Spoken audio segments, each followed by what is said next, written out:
If you're planning to see Spider-Man Brand New Day in theaters, or if you've already bought your tickets, stop what you're doing for 2 minutes, because depending on which specific auditorium room you sit in, you might be losing up to 26% of the picture on screen.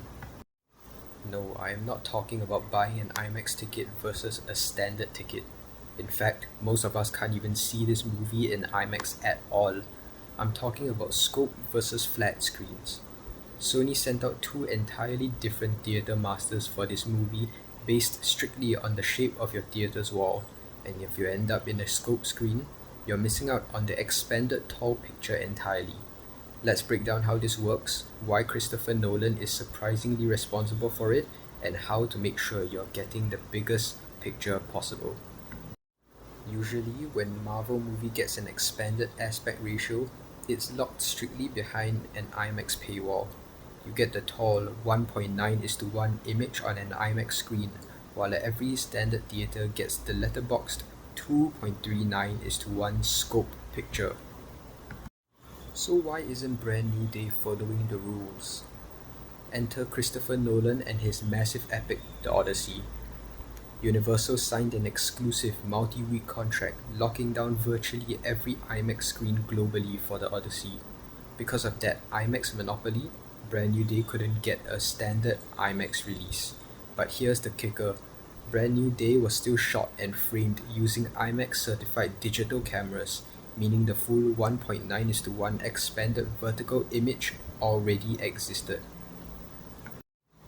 Instead of letting that extra footage go to waste or forcing it down to widescreen, Sony did something unprecedented for a major Marvel release. They mastered two separate digital cinema packages for general theaters, one in the 2.39:1 scope and one in the expanded 1.9:1 flat format. To understand why this matters for your ticket purchase, you need to know a quick cinema secret. Not all movie theater screens are shaped the same. Scope screens are very wide and short, built for classic widescreen movies, while flat screens are taller and boxier, closer to the shape of a giant HD TV screen. If a theater played a taller 1.9:1 picture on a scope screen, you'd end up with black bars on the left and right sides, what cinephiles would refer to as pillar boxing. Projectionists hate black bars on the sides, so to avoid them, Sony provides scope auditoriums with a cropped 2.39:1 widescreen version. But if your auditorium has a flat screen, the cinema receives the expanded 1.9:1 version, filling the screen almost entirely from top to bottom, giving you the full IMAX framing on a non-IMAX screen. By watching this film in a scope auditorium, you'll be missing out on headroom and footroom. Spider-Man is a character who inherently thrives on vertical scale. Skyscrapers and free falls are all part and parcel of this movie. In the expanded 1.9:1 flat format, you see the street below his feet and the top of the buildings above his head.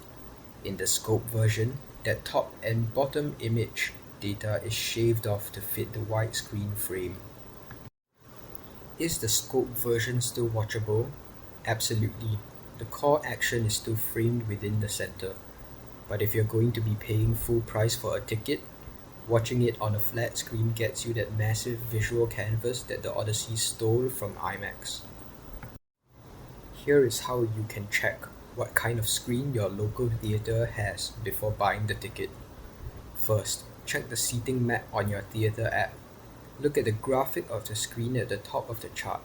If the screen line looks super wide compared to the seating block, it's likely a scope screen.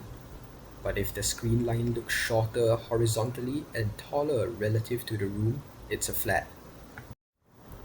At the end of the day, The Odyssey taking up the IMAX screens accidentally gave moviegoers a win.